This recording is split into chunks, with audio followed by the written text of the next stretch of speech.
je mettrai en le cours, Shalom Shalom à tous. Donc, je mettrai, ce sera en ligne ce soir, Bezat Hashem. Donc, et on va continuer donc du coup les lois de Pessah. Donc, jusqu'à maintenant, avant qu'on commence, est-ce que vous avez des questions sur ce qu'on avait déjà vu en termes de notions ou on peut continuer? Dites-moi.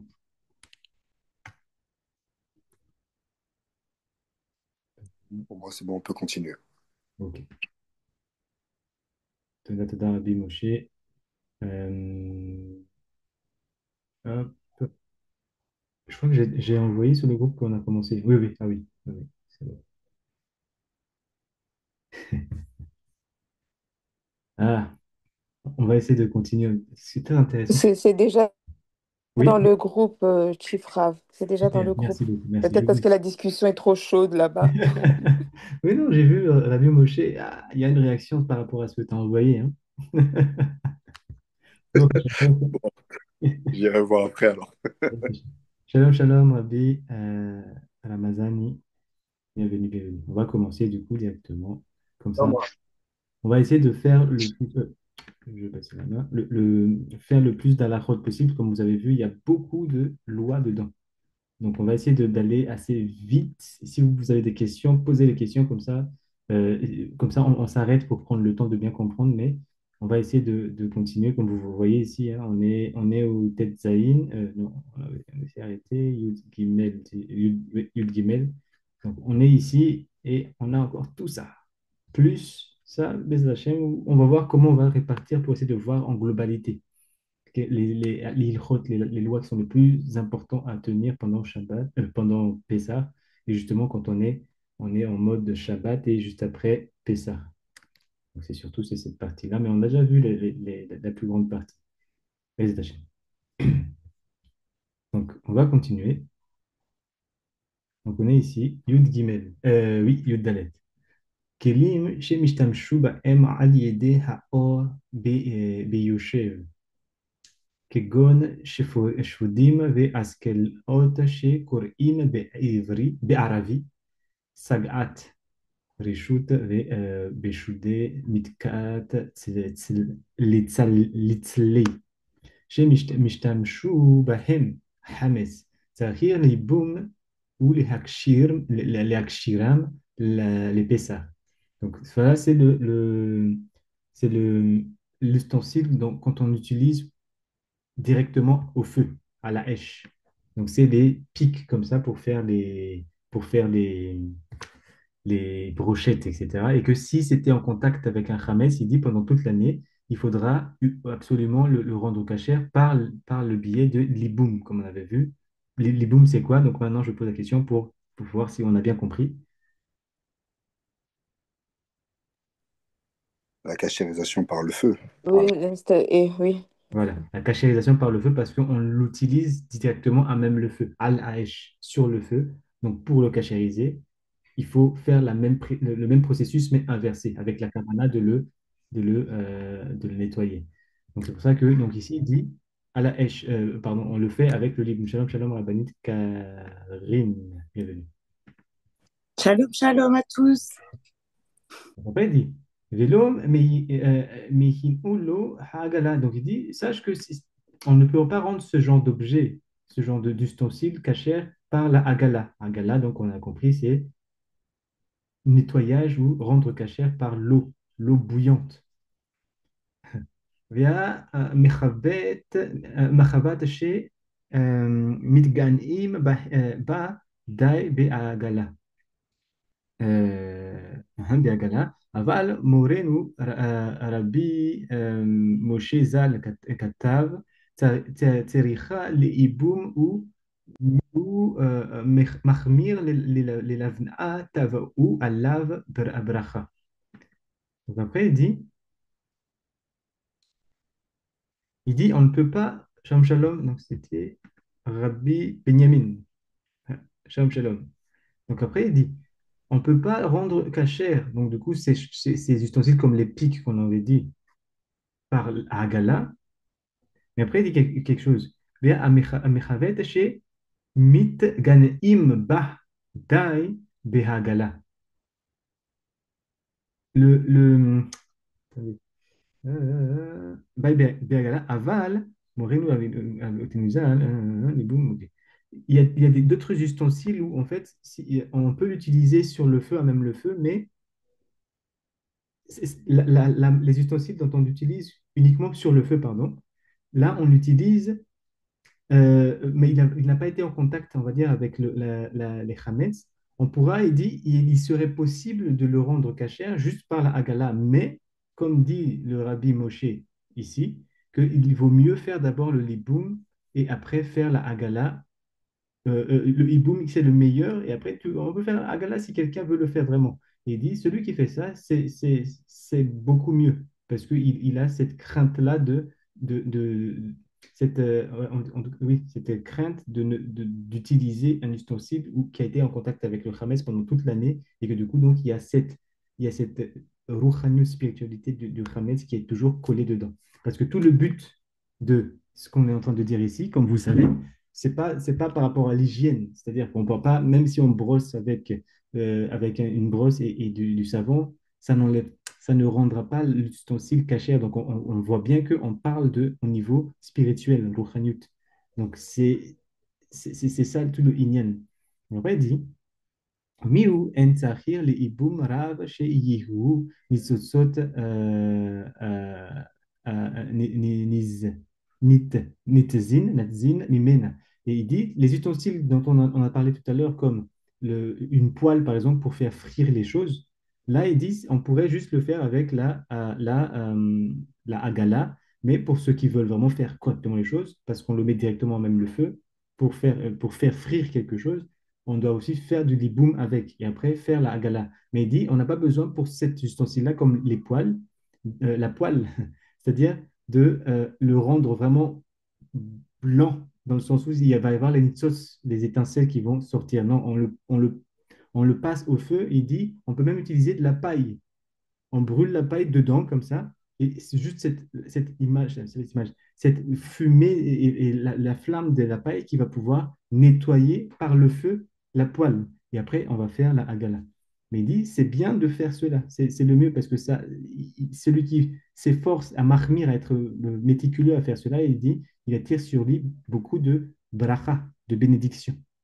Là, quand Ben Ishraï, quand la halacha, il dit comme ça, surtout Ben Ishraï, c'est-à-dire que plus on fait l'effort, mieux c'est dans le sens, dans la cachérisation de l'objet, ou dans la halacha dans laquelle on se trouve.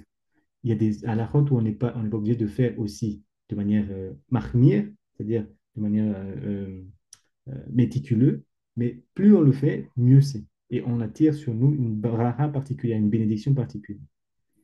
Et là, dai be liboum sheyihyeh hakash nisraf alav mi bachut. Donc, c'est ce qu'on avait dit. On va juste le mettre sur de la paille, on brûle la paille, on le met dessus. Pas besoin que ça soit tout rouge avec les étincelles. Et après, on fait la hagala et ça suffit. Ça, c'est pour la poêle. Et les choses, les ustensiles où on fait frire des choses. וכלים החרס אפילו אותם המצופין שקוראין פרפורי בציפוי עופרת שמשתמש בהם רותה דחלי שני לא יועיל להם שום הקשר. Il y a des ustensiles on ne peut pas rendre cachère. Est-ce que quelqu'un sait déjà quels sont ces genres d'ustensiles où on ne peut pas rendre cachère? On en a un peu parlé, mais il faut les connaître.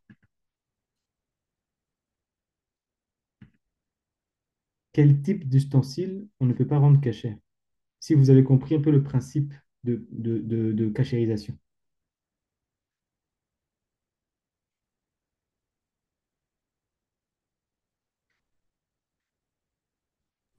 J'imagine le bois, Le bois, oui, pourquoi? mais parce que c'est poreux et on peut pas le passer par le feu et Et l'eau? on peut, on peut à l'eau, mais comme c'est poreux, je sais pas. En fait, il y a des matériaux, c'est exactement ça. Vous avez dit, en fait, l'ignan, la chose, c'est que, en fait, les ustensiles qui absorbent vraiment le contenant, le contenu, pardon.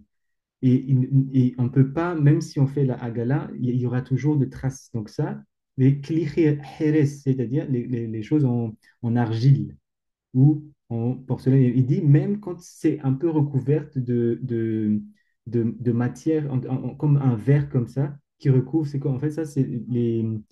Il y a un nom en français, la porcelaine, non, il y a un nom comme ça. Euh, c'est de la terre cuite, mais il y a un traitement qu'on va mettre pour le rendre un peu plus lisse. Il Du dit, vernis, on met, c'est ça? oui, c'est ça. Ok. Il y a un terme, même ça, c'est genre d'ustensile, il dit, on ne peut pas les rendre cachers. Attendez, il y a quelqu'un qui écrit. La faïence? Oui, voilà, merci beaucoup, la La faïence. faïence. Voilà, la faïence. Oui, et aussi quelque chose qui a été verni. L'idée ici, c'est que, oui, effectivement, la, la, l'ustensile est fait à base de terre cuite. Et que après on a enrobé quelque chose, on va essayer de le rendre plus lisse. Ça, il dit, on ne peut pas, lo il, on ne peut pas le rendre cachère. Donc, du coup, comment on fait? Parce que pendant toute l'année, on va dire, par exemple, on va utiliser un bol justement en porcelaine, en faïence pour manger du céréal. Donc, il y avait ou quelque chose comme ça. Il y avait forcément du khames dedans pendant toute l'année. Comment on fait? Donc, il dit, on fait comme ça. Et là, Yinak Em, Shalom Shalom, alors, qui c'était Rabbi Chiaba Kweto, Shalom Shalom. Donc, il dit, comment on fait? Shalom Shalom. Il faut le laver, il faut bien laver ces ustensiles-là. Après, il dit, et il faut le cacher dans un endroit qui est fermé pendant tout Shabbat, pendant tout Pessah. Oui, Pessah, oui, c'est Shabbat. Ok. Donc il dit comme ça, qu'il est chez l'eau, il dit ah les shtamesh ba'em Pessah pour que justement on ne puisse pas se tromper en le prenant pour l'utiliser à Pessah. Donc en fait, c'est comme on avait dit, il faudra que ce genre d'ustensiles qu'on sait que on ne peut pas le rendre cachère, on va bien les nettoyer et on va les mettre dans un endroit scellé, fermé et on pose la clé quelque part pour ne pas avoir ce risque-là d'utiliser ces ustensiles-là pendant Pessah. Donc, ça vient de cette halakha-là. וכערות שהם כלי מתכות שהם מצופים בהיותך, יתור, פרדון, זכורית אין להעלה הגיל, וכל כלי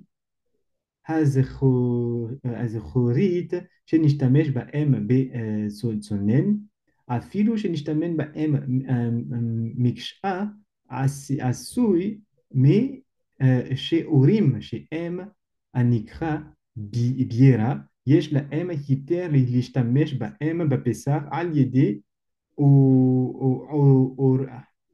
עירוי, שימלא מהם מים וישארו בהם כ"ד שעות, ואחר כך כ"ד שעות ישפכם ויחזירו, וימלא מים חדשים ויהיו גם כן בהם כד שעות, וישפכם יחזור וימלא עד מים חדשים שיהיו בהם חד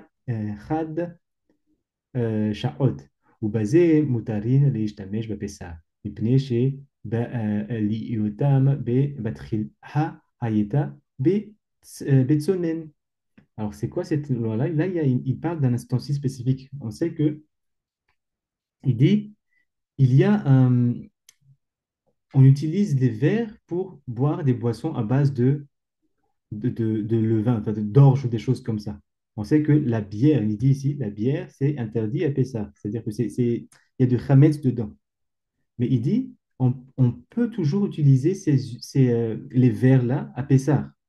Alors qu'on vient de dire que normalement, quand c'est quelque chose où il y a du chametz, que justement le verre, on ne peut pas le cachériser. Donc, comment on fait? Par exemple, si on utilise vraiment vous voyez les tasses pour boire de la bière à l'ancienne. C'est fait avec de la terre. Ça, il dit par exemple, ça, on peut l'utiliser à Pessah. Donc ma question c'est, comment ça se fait? Il dit c'est un récipient qui est exclusivement utilisé pour boire justement ce genre de boisson où il y a de l'orge là-dedans, il y a du khames dedans. Il dit, il est possible de l'utiliser à Pessah, mais il y a un processus à faire et à partir du moment où on a fini ces processus-là, on va pouvoir l'utiliser à Pessah. Comment, est-ce que quelqu'un aurait une idée pourquoi c'est possible de faire ça alors que juste avant, on a dit que normalement, on doit le ranger et on n'utilise pas? C'est pas parce qu'on peut le le stériliser, je sais pas quoi. C'est pas ça, hein. Ou justement, en fait, c'est ça, hein, mais là, il dit que pour cette chose, ce verre spécifique avec lequel on boit cette boisson spécifique, la boisson qu'on appelle bira, bière. Aucune idée. Et ma question, c'est comment ça se fait? Qu'est-ce qui fait que parce qu'on boit de la bière uniquement dedans, on pourrait l'utiliser à Shabbat, à Pessah, alors que normalement, on ne devrait pas pouvoir le faire pour une tasse où on va boire du thé dedans. Là, j'ai donné l'indice.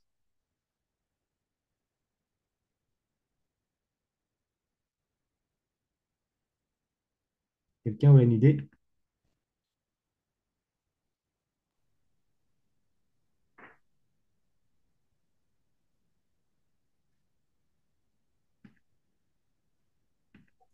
Peut-être que c'est liquide, la bière. Oui, le thé aussi, c'est liquide. Ouais. Oui, mais le thé, ça dépose des tanins. Euh, Ça peut aussi, il y a certaines bières où, lorsqu'ils sont, on va dire qu'ils sont vraiment artisanales, il peut laisser quelques résidus. Alors, je sais pas.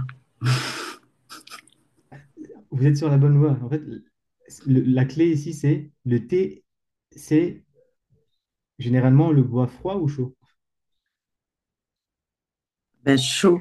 Chaud. Chaud, hein, Donc en fait, mais ici, des la fois clé, trois c'est comme aussi. ça. Lorsque la boisson, le verre, on l'utilise pour une boisson froide, il y a une manière de le rendre cachère, pas par la hagala, c'est-à-dire on ne va pas le rendre dans l'eau chaude, parce que c'est pas comme ça qu'on l'utilise. Mais surtout, il y a un état, il y a un halakha qui est comme ça. Si, par exemple, on boit, on sait qu'on a sanctifié un verre, on a spécifié son rôle pour que ça soit un verre lait, par exemple. Mais on a l'habitude de boire du lait froid dedans. On peut utiliser ça pour d'autres boissons. On va dire que si, par exemple, il y a un peu de, je sais pas quelle boisson, par exemple, une soupe à base de viande, on pourrait utiliser ça, mais il y a une condition pour le rendre cachère, pour pouvoir l'utiliser après. C'est comment? Il faut d'abord que on sache, Shalom Shalom Rabbanit Catherine, il faut qu'on sache qu'on l'utilise que pour les boissons froides. À partir du moment où c'est des boissons froides, pour que ça soit cachère, c'est ça l'étape à faire. Il dit, on doit d'abord prendre ce verre-là, remplir de l'eau propre, d'abord le nettoyer bien sûr, remplir d'eau propre, l'eau froide, comme ça, et le laisser pendant 24 heures. Ensuite, 24 heures après, on prend ce verre-là, on jette l'eau, on le rince, on met une nouvelle fois de l'eau remplie, on le laisse 24 heures. Et on répète ça 3 fois. Une fois, 2 fois, 3 fois. Et la troisième fois, ce verre-là peut être utilisé, il dit, maintenant, à ça. Mais ça, on peut le faire pendant toute l'année. C'est un processus, je ne sais pas si vous avez déjà entendu parler de cela. Mais c'est comme ça qu'on rend en fait cachère, parce qu'en fait, comme on avait dit, la manière dont on l'utilise, si on veut le cachériser, on doit respecter la manière dont ça a été utilisé. Là, on n'utilise qu'avec de l'eau froide ou de la liquide froid. La bière, ça se boit froid normalement. Personne ne boira de la bière chaude. Sauf si c'est ailleurs. Bon, chacun a son. Peut-être qu'il y en a, on va dire, on va pas dire personne. Peut-être qu'il y en a qui aiment boire leur bière chaude, mais c'est pas ça. C'est ici, l'idée ici, c'est plus froid, donc du coup, on doit le rendre cachère par ce processus-là de 24 heures, 24 heures, 24 heures. Du coup, on va juste. Pourquoi 24 heures, 3 fois de suite? Ça fait combien? 24 fois 3. Et là, on va aussi apprendre on va voir juste un secret par rapport au kelim. Pourquoi on utilise 3 fois à chaque fois. Quand on nettoie les mains, avant de manger du pain, on verse 3 fois. Lorsqu'on sort des toilettes, on veut se laver les mains, on verse 3 fois. c'est quoi le code de 3 fois? Pourquoi là aussi on doit attendre 3 jours? Est-ce que quelqu'un aurait une idée?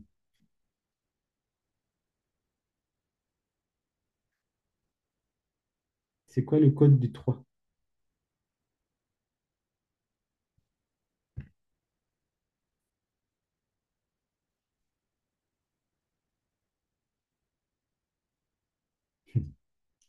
Ce n'est pas dans la Trinité, hein. Attention. Mais attendez, on va voir ça ensemble. Hachem. Vous vous rappelez de ce schéma? On avait fait la semaine dernière. Vous vous rappelez de ce schéma? Oui, oui. Donc, vous vous souvenez de Yud, He, Vav, et il y a Chochma, Bina avec les 6 sphirotes pour Vav et Malchut. Ensuite, on a, ce sont les séphirotes liées au Yud, He, Vav, He. Ensuite, on a quoi? Comment ça s'appelle, les choses en bleu ici? Les partsoufim. Chazak. Ce sont les partsufim, ce sont les visages. On va dire traduire facile.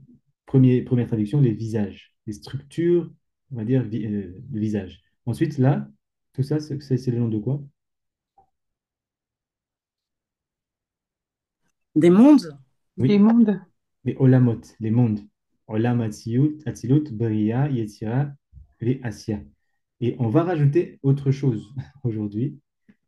Ça, c'est aussi des notions qu'on a déjà vues, mais comme ça. En fait, à chaque monde, il va y avoir un aspect ou une lumière spécifique qui va l'éclairer.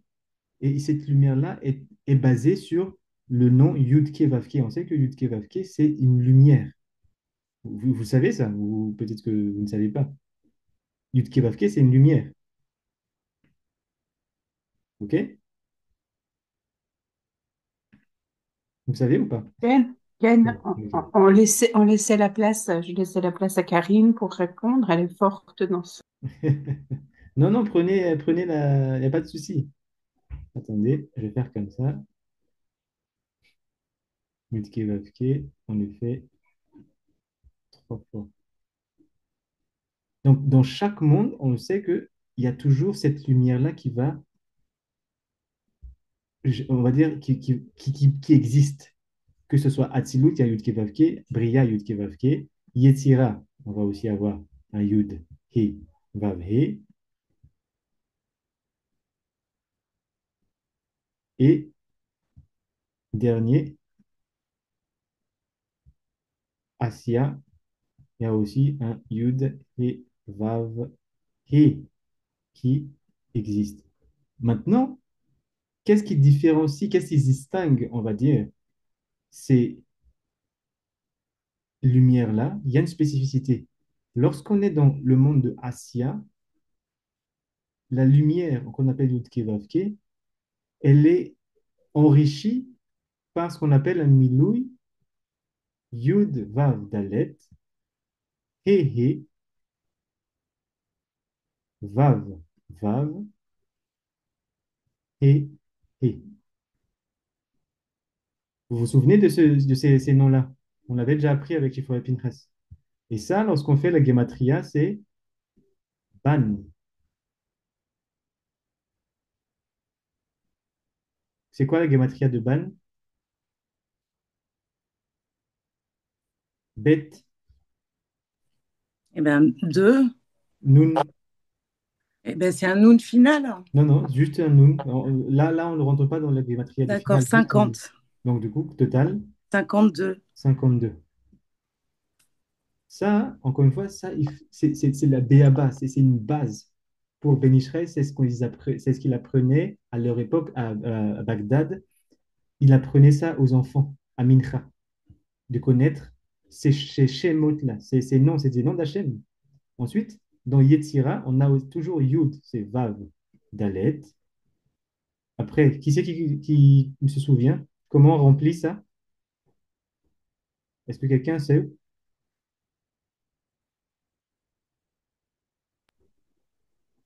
Je sais plus si c'est avec un dalet ou un aleph. Ouais, c'est ça. Ok. He Parce Aleph. qu'ils sont, ils sont, c'est aussi notifié, il y a des calculs, et j'ai reçu la Haggadah de Pessah et il y a pas mal de choses qui sont très mystérieuses dans le Dans le, livre, dans le livre de la Haggadah de Pessah.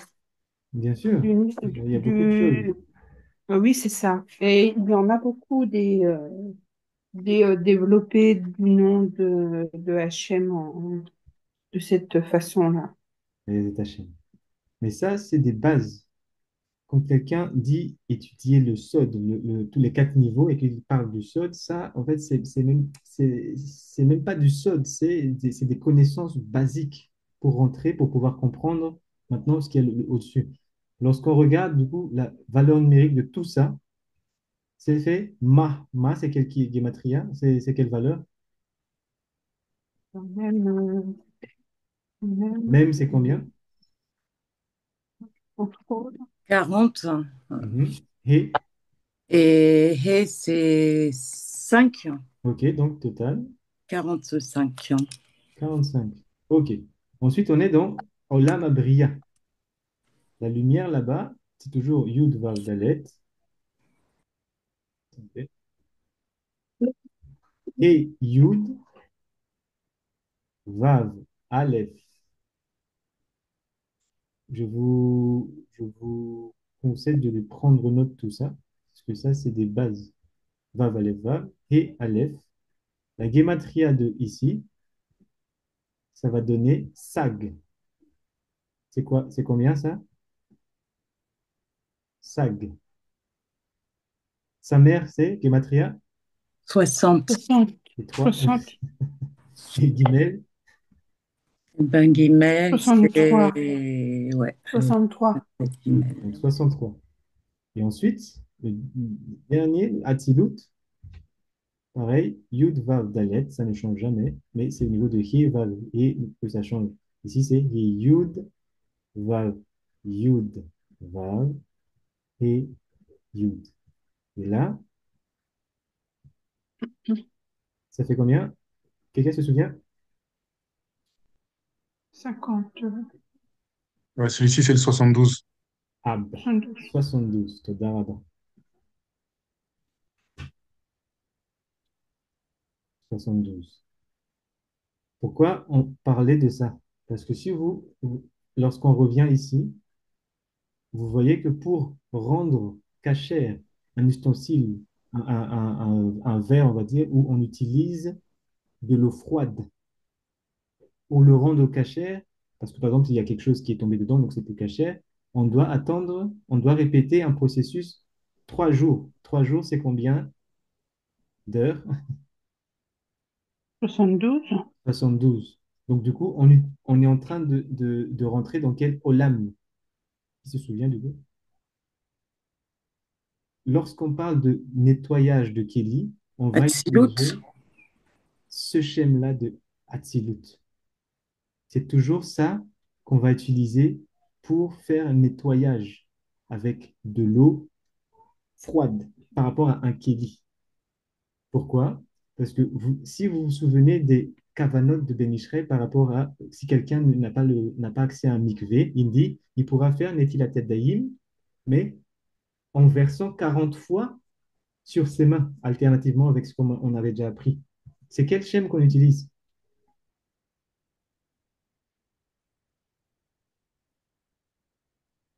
Bah, c'est ce schème-là.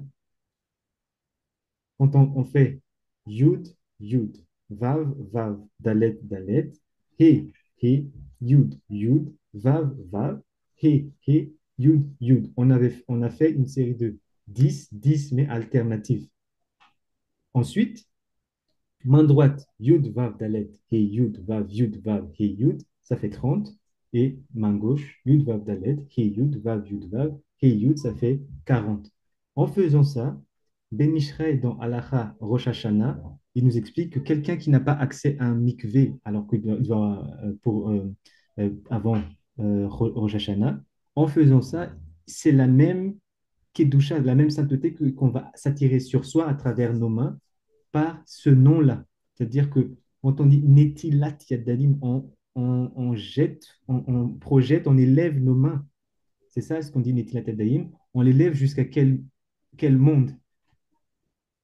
Le monde de Hatzilut. C'est ici.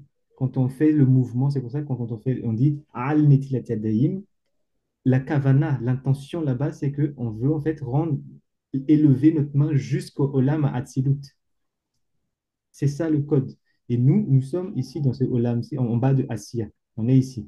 Donc la kavana, c'est pour laver la main, les mains pour qu'ils soient aptes à faire des avodat Hashem, des travaux d'Hachem, oui, voilà, les travaux d'Hachem. Il faut qu'on utilise ce Shem-là. Pareil, du coup, pour ce vers-là, où on nous dit, il faut qu'on entende un processus qui dure 3 jours. 3 jours, et il le précise bien, c'est 24 fois 3. Le 24 aussi, il y a un code. On ne va pas aller là-bas en groupe, mais 24 fois 3, ça fait bien 72. Donc, pour révéler ce schème-là, dans ce Kéli, dans cet ustensile-là, est-ce que c'est bon? Ou il y a des questions? Parfait, merci beaucoup, Chief. Les attachés. Enfin, de mon côté, en tout cas, merci beaucoup. Il n'y a pas de souci. Et pour les autres, c'est bon? Ça correspond alors au fait, parce que j'ai les 3 jours de jeûne aussi, avec les 33 Là-bas. dans la glace, avec Je vois tout glace. là-haut. Tout ça, lorsqu'on on joue sur, pas on joue, on a en rapport avec ces trois-là, même quand on fait une TDM juste trois, il y a un code là-bas, il y a un code à avoir. Il faut savoir qu'on veut projeter on veut monter jusqu'à le monde le plus haut, là où il y a plus de Kedusha et moins de Tum'a, plus de sainteté, moins d'impureté, plus de Emet et moins de Sheker. Parce que, comme vous le savez, nous sommes ici au Lamassia et même en dessous des 7 niveaux après notre monde, même plus loin. On sait qu'ici, c'est le shaker qui domine. C'est quoi le shaker? Le Le mensonge. mensonge. Donc, dire la vérité dans un monde de shaker, il faut savoir qu'on se met en danger. Et juste, c'est pas qu'on se met en danger, c'est qu'on on va même nous dire que c'est toi qui dit du shaker, Natacha. Et c'est tout le Mais ignan, c'est tout c'est le vrai, c'est message vrai que c'est de pas. pourquoi on parle de tout ce qu'on dit ici, là, en fait, dans le chat, dans le groupe. C'est parce qu'il ne faut pas oublier que nous sommes dans ce monde-là. Et que dans ce monde-là, les gens qui ont compris ce système-là et qui défendent le système du shaker, bah, ils vont tout modifier. C'est ça le but d'un mensonge, c'est qu'il faut que ça soit basé sur du vrai, du émet, un peu de émet, et on va construire dessus. Et là, pour déconstruire ce qu'ils ont construit pendant des millénaires, et il faut y aller. Il Mais faut des bombes. ça veut dire que si on avait véritablement les yeux ouverts, on s'apercevrait qu'on est dans une espèce de vase ou dans de boue immonde ou je sais pas quoi, puisque effectivement, tout est trempé dedans, tout n'est que ça. Alors, on a l'impression on voit de la lumière, mais en fait, c'est pas si lumineux que ça, quoi, en fait. La lumière qu'on voit ici, donc, on devrait se poser des questions pour vraiment ouvrir les yeux, quoi, sur. Toda Rabba, Rabbanit Catherine, pour ce que vous avez dit. En fait, ça rejoint l'enseignement de Shlomo Améler, le, le roi Salomon, qui dit que tout n'est que vanité. Le code derrière, quand il me dit ça, c'est qu'il il faut pas croire que ce qu'on a ici, c'est ça la réalité. Ici, on a un travail à faire. Il y a des choses à réparer. Les actions sont possibles. Pourquoi je parle d'action? Parce qu'on est justement au niveau de Olam Asiya. C'est là où on fait les actions. C'est ici que tout se joue. Shalom, shalom, Rabbi Diamvutu. Bienvenue. C'est ici qu'on va pouvoir faire des actions pour influencer sur les autres mondes au-dessus, parce qu'on est dans le monde de l'action. Maintenant, ça ne veut pas dire qu'en faisant l'action, donc, ça veut pas dire. Il faut faire très attention à faire la part des choses entre le fait qu'on sait qu'on est dans le monde où le shaker, c'est que du shaker et c'est que du mensonge. mais comment on fait pour essayer d'élever tout ça et de nettoyer tout ce qui a été rajouté là, depuis un moment pour justement que ce monde-là aussi et de la Kedusha, émettre, même dans le monde dans lequel on parle de le monde le plus bas, le plus sale, comme, ou le plus, on va dire, entaché, comme vous avez dit. Je pense que le terme exact, vous avez dit, à Catherine. Mais le but, c'est justement ça, c'est de comment faire pour ramener la Kedusha de Hatzilut, la sainteté du monde qui est là-bas où on sait qu'il y a du Emet, jusqu'à même au plus bas de tous les mondes. Parce que c'est ça le but de la Tikkun Olam, des Tikkun Olam ou la réparation du monde. C'est que peu importe le niveau dans lequel on est, on arrive à mettre en valeur le Emet et la Kedusha, la sainteté et la vérité, les Hachem. Mais ça aussi, les Hachem, on va pouvoir du coup bien envoyer les bombes pendant Pessah pour nettoyer les choses et aider à ce qu'on puisse avancer encore plus, les Hachem. En tout cas, faire ce qu'on peut faire maintenant, sans se soucier de ce que pense qui. Ils peuvent penser ce qu'ils pensent, mais donc voilà, ça c'était le code pour rendre cachère, pour pouvoir utiliser un verre. Vous voyez qu'il y a même tout un lien. On parle de verre, on parle d'un verre pendant la halakha de Pessah pour arriver à parler de cela. C'est que même les halakhot de Pessah nous crient à ce qu'on puisse parler de ça, à ce que les gens puissent s'ouvrir, et comme, ouvrir les yeux, comme a dit Rabbanit Catherine. Et que, entre parenthèses aussi, c'est pour ça que les Mekoubalim deviennent des Pirushim, pas Pirushim, Chas v'Shalom, pas Pirushim. Ils deviennent des. Mince. Les partenaires. Non, non, non, non, il y a un terme, attendez, attendez. Euh, Lorsqu'il vit ici, il vit avec le peu dont il vit avec. Ah mince, j'ai le terme en hébreu et en malgache, mais pas en français. Euh, ils vivent pour pouvoir vivre, pour maintenir leur corps. Juste, par exemple, ils mangent pour vivre et non pas ils mangent parce qu'ils ont faim, par exemple. C'est-à-dire que ils vont pouvoir faire beaucoup de jeûnes. C'est quoi le but des jeûnes? C'est pour faire une sorte de nettoyage des choses matérielles qu'on a cru que c'était ça le but. C'est, quand on mange, c'est parce il y a un plaisir qui va avec. C'est pas qu'on Ce on sont de des plaisir. ascètes, Comme, pardon, voilà, Toda Rabba. des Toda Rabba. ascètes. Toda Rabba, Rabbanit, c'est-à-dire oui, être dans l'ascétisme. Toda, c'est ça le terme. C'est-à-dire que on sait ce que c'est que ce monde. Ce monde-là va rapporter beaucoup de sheker, de hevel, quelque chose qui est vain. Pourquoi? Quand on mange, par exemple, on va préparer un plat, il y a beaucoup d'épices, on veut avoir le goût, donc le plaisir dans la bouche. Mais ce plaisir-là, il dure combien de temps? Il dure le moment où il est dans la bouche. Dès que ça dépasse la bouche, il n'y a plus de plaisir. C'est que de l'aliment chimique, comme, pas chimique dans le sens où il y a c'est que des oligo-éléments qui vont être là-bas. Donc c'est juste l'état que, que, que l'on va avoir comme profit, ça se passe dans la bouche. C'est là où ça se passe le plaisir. C'est ça avec les papilles gustatives, etc. Et le palais aussi. Et l'odorat. Tout ça va nous créer un instant qu'on va en fait chasser. Parce qu'il y a des gens qui vont en fait être vraiment dans la gourmandise, dans le plaisir de manger. Donc on va courir par rapport à quoi? À quelque chose qui va durer même pas une minute. C'est ça le message de Shlomo Ameler en disant tout ça c'est révèle. Ne courez pas après ça parce que ça ne dure pas. Mais faites les choses, élevez les choses comme il le faut, mais ne faites pas, ne mangez pas parce que c'est bon, parce que c'est du plaisir, parce que vous n'arrivez pas à maîtriser le goût. Si on parle de choses directement, ça fait monter l'eau de à la bouche. Tout ça, c'est un signe que, ok, ce monde-là nous a piégés. Oui, Rabbanit Catherine après Rabbi Moshe. Ok. Ben, moi, j'avais regardé un développé d'une personne avec tout ce qui est quantique. Et puis, il expliquait qu'en fait, l'alimentation, quoi, tout ce qui nous passe par la bouche, il ne s'agit pas qu'il y ait quelque chose en fait de vraiment probant, quoi, Mhm, parce qu'on mhm. ne peut pas prendre une vitamine C puis dire ça, j'ai fini avec ma pastille de vitamine C et puis j'en ai pour toute ma journée. mais que c'est plutôt de l'ordre de comme de l'information qu'on va chercher dans l'aliment, et c'est dans l'information, dans la mémoire.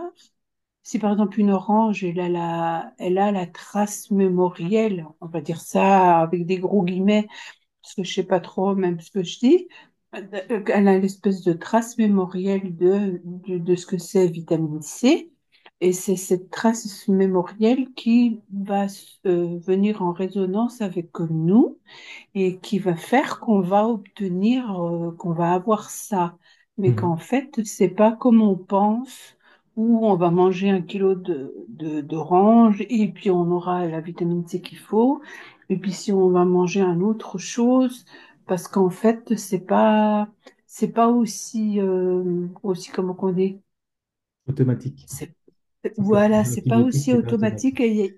Voilà, et il y a pas, c'est pas des petits, des petites billes qui se remplir. On y a beaucoup de personnes qui nous schématisent les choses où on a l'impression qu'on est des bonhommes Playmobil et puis que font Mhm.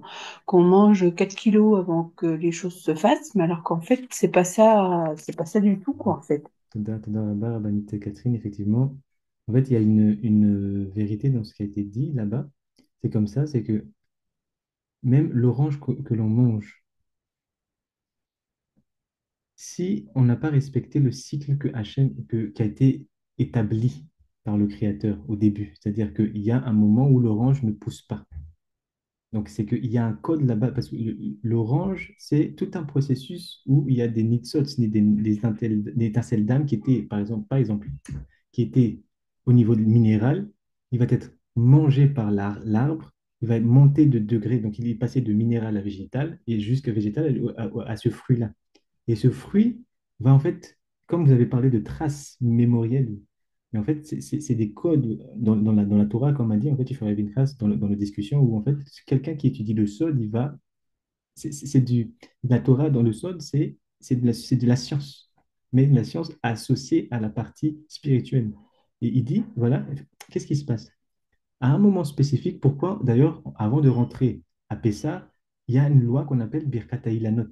On doit faire une bénédiction aux arbres fruitiers qui sont en train de bourgeonner, parce que c'est le signe que les âmes qui étaient dans un niveau qu'on appelle minéral, ils sont arrivés à un stade qu'on appelle végétal. Donc, il y a un moment comme ça dans le cycle de la Terre où les âmes vont peut-être pouvoir, en fait, du coup, remonter de niveau, ils sont devenus végétales. Et jusqu'à ce comment dire, que ça devienne un fruit et que l'homme va pouvoir faire d'abord la trouma, ils doivent l'emmener à Yerushalayim, donner la trouma, les maaser, etc., avant de pouvoir en consommer.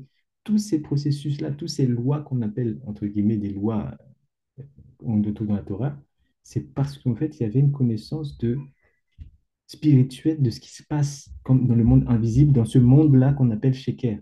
C'est-à-dire qu'on ne se fait pas piéger par l'orange. On sait qu'on est en train de travailler avec des âmes. Donc, et à Pessah, on va manger quoi? Une matzot. C'est du pain, mais qui n'a pas levé. C'est un code. Pourquoi on doit faire un tikkun en réparation par la manger, par le fait de manger? Parce que tout ça, c'est des préparations pour nous dire quand tu arrives à maîtriser comme ça ce que tu manges, ce que tu ingères, tu as compris aussi qu'il y a un cycle avant de rentrer à Pessah, il faut faire Birkat Ilanot, et que tu es en train de bénir la, la, l'arbre qui va en fait commencer à bourgeonner, qui va donner des fruits. Tout ça, je peux pas, en fait, c'est tellement grand que je ne peux pas en parler, mais je vais juste donner quelques points comme ça. Mais quand on arrive à faire ça et rentrer à Pessah avec toutes les préparations qu'on fait ici, on sort avec justement cette force d'attaquer l'année sans se faire piéger par cette, ce rêve, parce que je peux dire. Ce rêve, ça c'est un rêve. Et ne pas être piégé, c'est ça qu'on appelle Yetziat Mitzrayim. Ne pas se, sortir d'un endroit qui a été très serré. Mitzrayim, c'est un endroit qui est serré et attaché. J'espère que ça a un peu répondu à la question. Mais oui, Rabbi Moshe, tu avais levé la main. Oui, mais là, j'ai baissé la main parce qu'au final, vous avez tous les deux répondu à ma question. C'était, enfin, vous avez répondu à ma question dans un sens que j'avais appris quelque part dans un shiur que qu'est-ce qu'on appelle une mitzvah? Euh, c'est une action. Non, je vais commencer par la Avera parce que sinon je vais dire n'importe quoi. Que une Avera, c'est une action qui n'a pas de finalité. Mhm. Donc au final, que forcément donc le contraire, et que ce qu'on appelle par exemple le shaker ou le vol ou autre, c'est des actions qui n'ont pas, qui ne produisent pas, entre guillemets, de... Comment, quel mot je pourrais donner?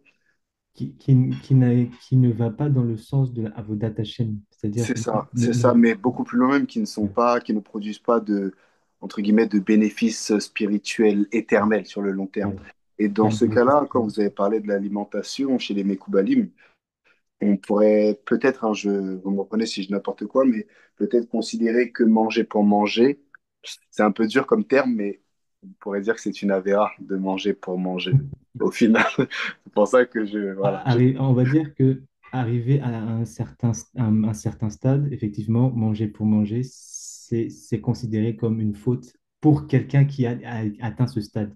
Mais si on dit ça, en fait, on va mettre en porte-à-faux beaucoup de personnes. Donc, c'est pour ça que chacun a son rythme, il n'y a pas de souci.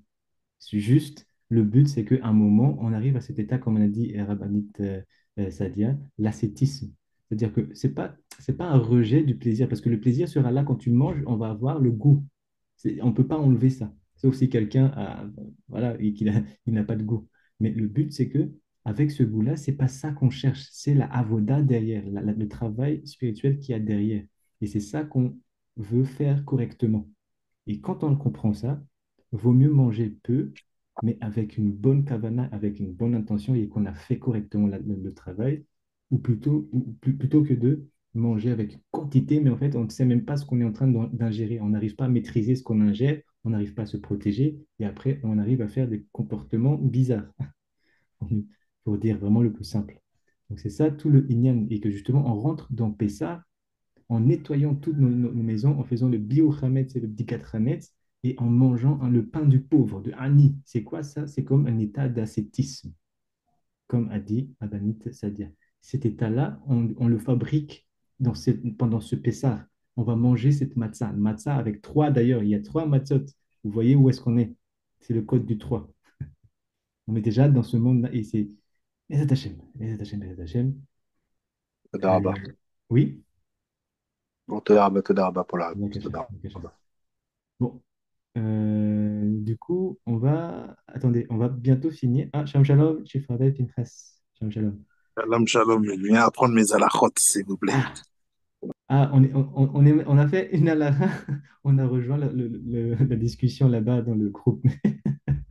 C'est chaud, c'est chaud. Mais Baruch Hashem, Baruch Hashem. Oh, Baruch Hashem. Donc, on va du coup essayer quand même de finir cette halakha-là. Et bon, on a avancé d'une... Waouh, Baruch Hashem, Baruch Hashem. Ça veut dire que c'est ce qu'il fallait faire. Donc, on a fini donc le halakha Yud Dalet. Maintenant, on va aller Tet Vav, halakha 15. Bishar Yemod Ashana Im Lukach Keli Matkot Yishan Me Hagoy Tzachir Lehagil'u Tchila ואחר כך יטבילנו ויברך על טבילת כלי. ואם הם שני כלים או יותר, יברך על טבילת כלים. כן, המנהג פה עירנו, ודלא כמען דאמר דיברך על טבילת כלים, אפילו אם מטביל כלי אחד. Donc là, il y a une loi, il dit pendant toute l'année, lorsqu'on achète, donc ça, il faut le connaître, il faut savoir ça, que pendant toute l'année, lorsqu'on va acheter un ustensile, c'est-à-dire verre, assiette, marmite, couteau, etc. Lorsqu'on achète quelque chose, un kéli, on doit absolument faire ce qu'on appelle Tvilat Kelim. Tvilat, c'est le plonger dans l'eau et le nettoyage de l'eau, on va dire. Nettoyage dans l'eau. Non, pardon, nettoyage de l'ustensile dans l'eau.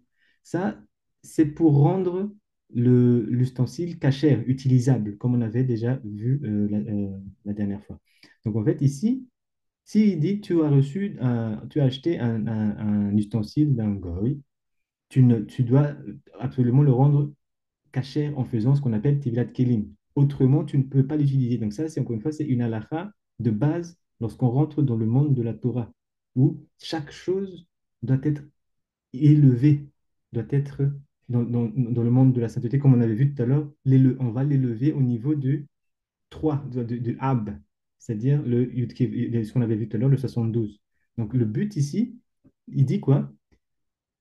Lorsque quelqu'un a dit, par exemple, on a acheté juste un verre spécial, on a vu dans le magasin, et c'est qu'un seul verre, donc il dit, la lara, c'est comme ça, quand on va dire la bénédiction, on se tient devant le mikvé, donc c'est de l'eau qui a été, soit donc l'eau de pluie qui a été recueillie dans un endroit qui va être gardée pendant toute l'année, et ça, c'est ce qu'on appelle un mikvé, un rassemblement d'eau. On va plonger ce verre-là qu'on vient d'acheter dans cette eau-là. Donc, on va dire la bénédiction, Baruch ata Hashem, béni sois-tu Hashem, Elohim melech haolam, notre Dieu, roi du monde, Asher kideshanu b'mitzvotav, Vesivanu, qui nous a sanctifiés par ses commandements et qui nous a ordonné, Al Tevilat Kelim, de laver, oui, Rabbi Moshe, oui, de laver de faire la Non, non, je Tevilat vous coupe. Kelim. Je vous laisse finir, pas de souci. Oui, juste, oui, voilà. Donc, il dit Kelly. Donc, il dit ici, pour faire en fait le mikvé de ce verre uniquement. C'est pour ça qu'il l'a mis au singulier. Et après, il dit s'il y a plus de deux verres, parce que généralement, quand on achète un verre, il y aurait des packs, on va dire Dvilat Kelim. Vous voyez que le im ici, pour ceux qui sont en hébreu, c'est la marque du pluriel.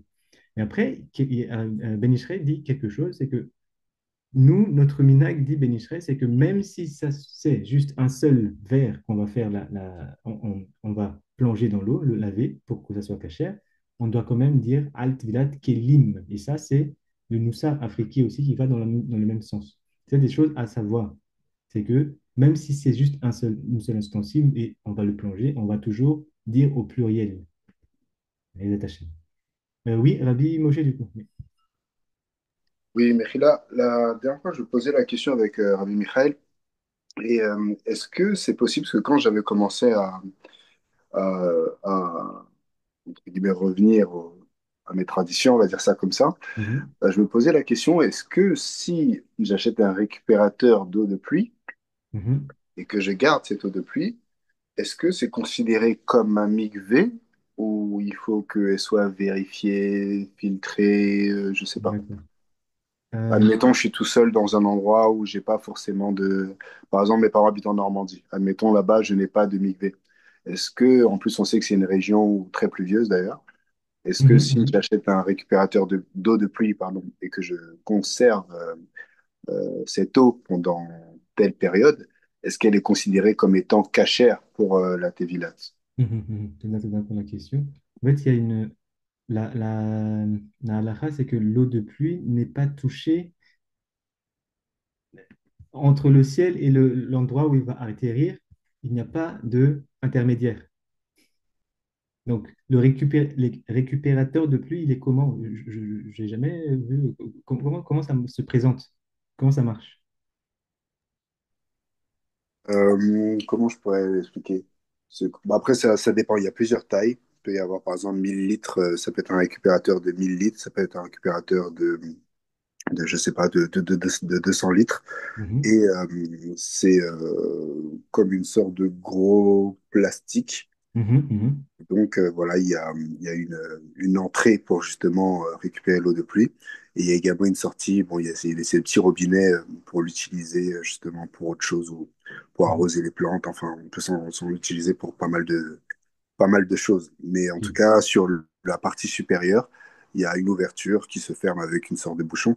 Et quand il pleut, ben, on ouvre ce bouchon-là Mhm. Donc, justement il pour que l'eau récupère ne brûle. directement. Oui. Effectivement. OK. En fait, on pourrait l'utiliser si, en fait, on laisse le mikvé, il est comment?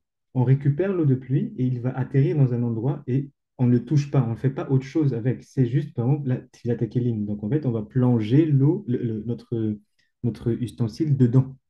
Donc, en fait, comment ils font, par exemple, en Israël, ils ont une cuve comme ça qui remplit, du coup, qui va recevoir aussi, comme on dit, récupérateur de pluie. Et ils vont fermer, il va y avoir une ouverture ici qu'on va fermer pour que ça soit pas, il n'y a pas d'autre chose qui tombe. Et quand on va faire le Teviat Kelim, on va ouvrir et on va plonger directement. Mais cette eau-là, ça a été réservé pour cela.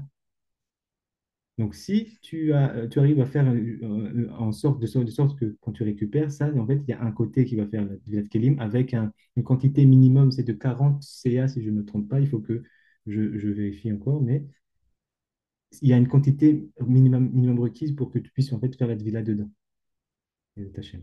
Mais on ira un peu plus de détails. Je vais chercher les informations pour que tu puisses avoir les informations correctement des attachés. Toda Rabba. Rabbi Binyamin, j'avais vu aussi une main levée. Oui, Chief, mais comme c'est une question rapide, juste savoir, par exemple, dans le cadre. Mais non, c'est pas grave. Une autre fois, je poserai la question, papa. Merci beaucoup. Pas de Ça va souci. vous faire perdre du temps. Sens-toi sens-toi à l'aise, hein. Oui, merci, papa. Pas de souci. Ok. Donc après, il dit, donc voilà, donc on dira toujours Tevil al, Tevilat, Kelim au pluriel. Donc on n'a pas on se pose pas la question, c'est toujours au pluriel. והכלים שמכניסים בהם יין או שחר לקיום שקוראים בערבי קרוריב דינם בכלי מתכות ואם קנה חדשים יבטיל אותם ויברך כסברת הרב בית דוד ז"ל, ודלו כחרב מטה יהודה ז"ל, כן הסכים, pardon, את ראשי הרב הגאון מורי לחיים. Ok. En gros, il dit ici, il y a des ustensiles comme ça où on va récupérer le vin pour le stocker. Donc, c'est des ustensiles faits en verre comme ça. C'est pour stocker le vin en quantité. Il dit, si quelqu'un l'achète de manière khadash, nouveau, il y avait pas d'utilisation avant, personne ne l'a utilisé, mais il l'a acheté nouveau, il doit absolument faire la tevila, comme on a dit tout à l'heure, selon la position du bête David. C'est ce qu'il dit ici. Après, il parle des décisions anarchiques selon les deux, où il y en a un qui dit qu'il ne faut pas faire comme ça. Attendez juste, je vais juste aller jusqu'au bout, comme ça on peut avancer. Ok, ok, ok. Bon, pour vraiment résumer cette loi-là, c'est vraiment ça. D'abord, comprendre que on n'utilise pas, dans la Torah, on n'utilise pas un ustensile qui n'a pas été, ou on n'a pas fait ce qu'on appelle la Tvilat Kelim. Ça, c'est une règle de base. Maintenant, il y a une bénédiction à dire pour faire cela. C'est ce qu'on avait vu ici. Vous pouvez revoir la vidéo que je vais justement poster ce soir et je mettrai sur le groupe. Pour entendre la bénédiction, la traduction, on l'avait déjà fait. Et tout ustensile, par exemple, il y a d'autres ustensiles qu'on avait vu tout à l'heure qui n'étaient pas cassérisables. Si on l'achète de nouveau, de manière pour la première fois et que personne ne l'a utilisé, on peut en fait faire cette technique-là où on va par exemple on va acheter un ustensile où on sait on a besoin de dire la bénédiction et de faire la Dvilat Kelim. Mais pas, pardon, pas faire la Dvilat Kelim, dire la bénédiction sur par exemple, une cuillère. On achète ça et on va mettre tous les autres ustensiles qui n'ont pas, en fait, qui n'ont pas besoin de bénédiction, comme dit la halakha. Parce que la halakha dit, si par exemple, il y a un ustensile où c'est fait avec, par exemple, le porcelaine ou la faïence, comme on avait vu, on ne dit pas la bénédiction, al divat kilim dessus, on le plonge, mais sans dire la bénédiction.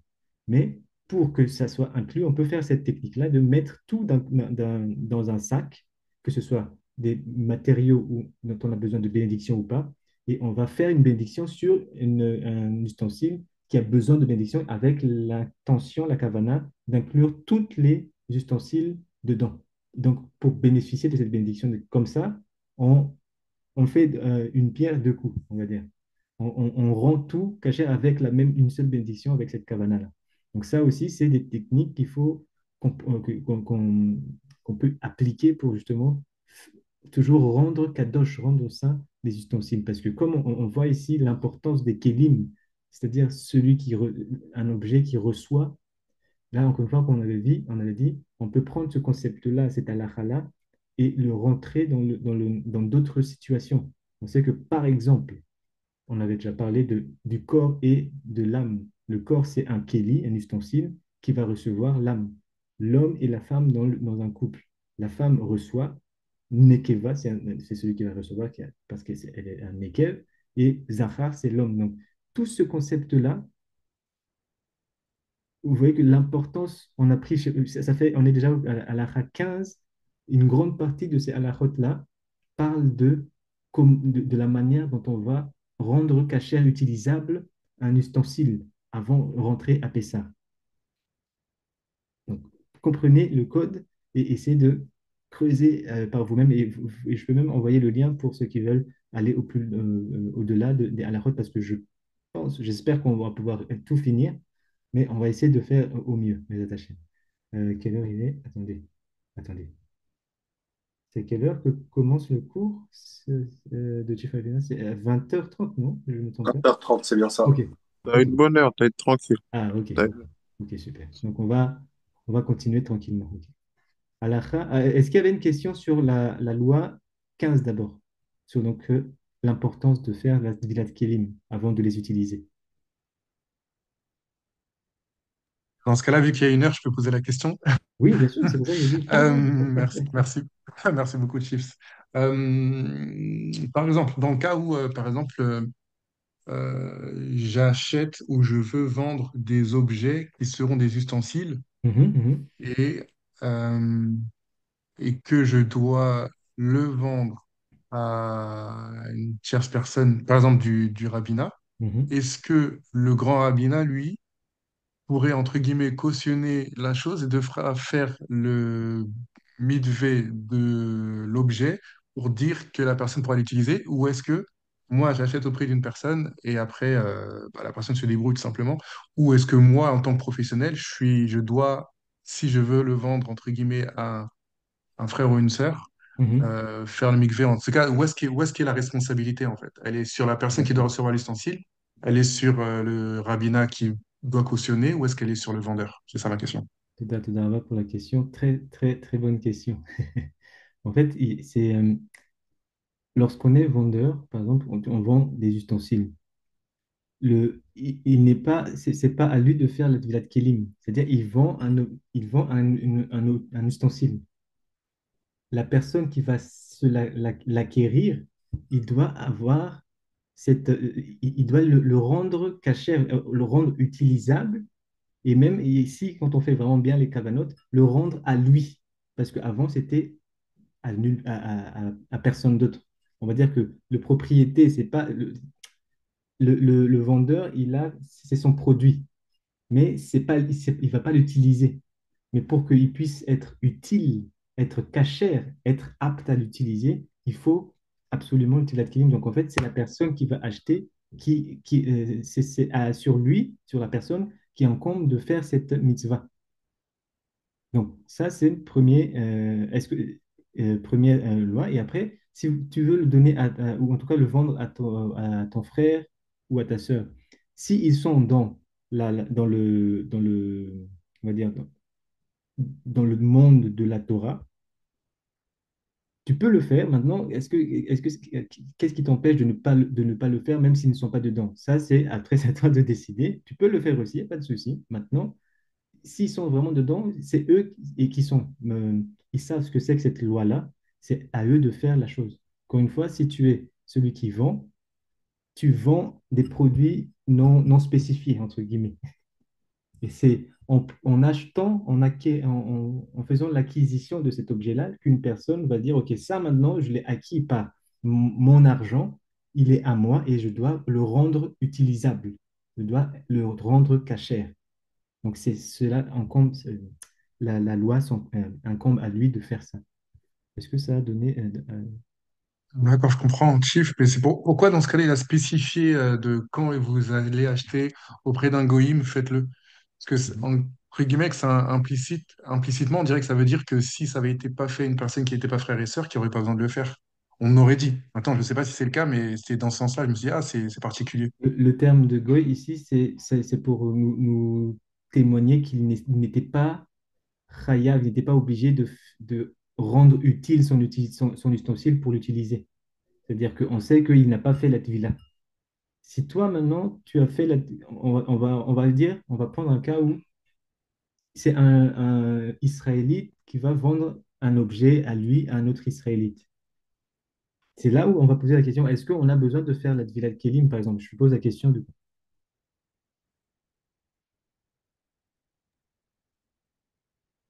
Bah là, pour le coup, si je me base sur les textes, oui. Mais après, ça dépendrait effectivement de l'utilisateur. Enfin, Basé sur le texte, tu dis oui? Ou est-ce que le texte il dit que si c'est entre Yehudi, du coup, il faut pas faire, il faut faire non, le... effectivement, non, effectivement, il ne dit pas. Mais bah non, en fait, sur la base de ce que vous avez dit dans ce cas. Mais c'est juste que, alors, sauf si j'ai mal compris, mais En fait, je ne dis pas que c'est faux, c'est juste que je te pousse à la réflexion. justement, moi, de base, je posais la question parce que ça me paraissait que oui, dans le sens où Pourquoi? on sait quelle va être l'utilité, qu'est-ce qui pourrait se passer derrière, etc. Et c'est un type de... En fait, pour moi, ça me paraît normal, entre guillemets. Mhm. Et justement, je ne saurais pas mettre les mots dessus, mais pour moi, ça me paraîtrait normal que si c'est un frère ou une sœur, Donc, qui est, on va dire, israélite, hein, donc il connaît, ouais, israélite, pardon. quand ils ont acheté ce verre, on sait qu'ils ont fait la devila, n'est-ce pas? C'est ça. Parce que Ouais. le terme goy, ici, comme on avait dit, c'est qu'ils ne sont pas chaya, ils ne sont pas sous cette mitzvah-là, cette loi, ce commandement. Donc, on ne se pose même pas la question est-ce qu'on le fait ou pas. On le fait parce que justement, il ne le fait pas. Il n'a pas rendu apte au niveau spirituel. Parce que, comme on avait dit, encore une Hmm. fois, tout ça, c'est un travail spirituel sur la matière. Parce que c'est quoi, ça change quoi de le plonger là maintenant ou que quelqu'un aussi l'a lavé au niveau physique? L'action, il est même, entre guillemets. Mais c'est là où c'est pas le même, c'est qu'il y a une kavana, une intention et une bénédiction à faire pour activer, pour le rendre, du coup, pour l'activer et le rendre apte à l'utilisation. À l'utilisation quoi? Entre matériel et spirituel ensemble. Chose qu'un goy ne va pas faire parce qu'il n'était pas soumis à cette loi. Voilà. Toda, toda. Merci beaucoup, c'est effectivement. Chifrave, Ken. Chifrave, Mhm. je peux me permettre, Bien excuse-moi sûr, bien sûr. d'intervenir comme ça en plein cours. Ouais, pas de souci, on est Oui, là pour ça. dis-moi, bah, parce que le fait que c'est un juif qui Mhm. les donne à notre frère juif, mais moi Mhm. j'estime que ça change de propriétaire, malgré Mhm. qu'on on est juif, qu'on est sûr que, il y a eu cachérisation, mais maintenant ça devient à moi. Donc, pourquoi est-ce que je ne peux pas reprendre le processus? Parce que c'est une possession Oui, qui vient, donc qui suit ma grâce.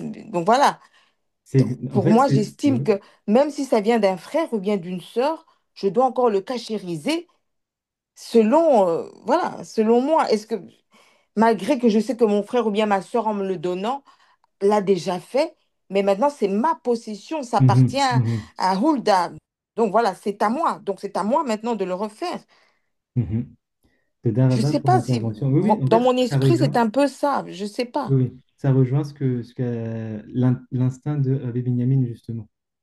Où, même si c'est un Yehudi ou un Israéli, il va le faire quand même. En fait, il y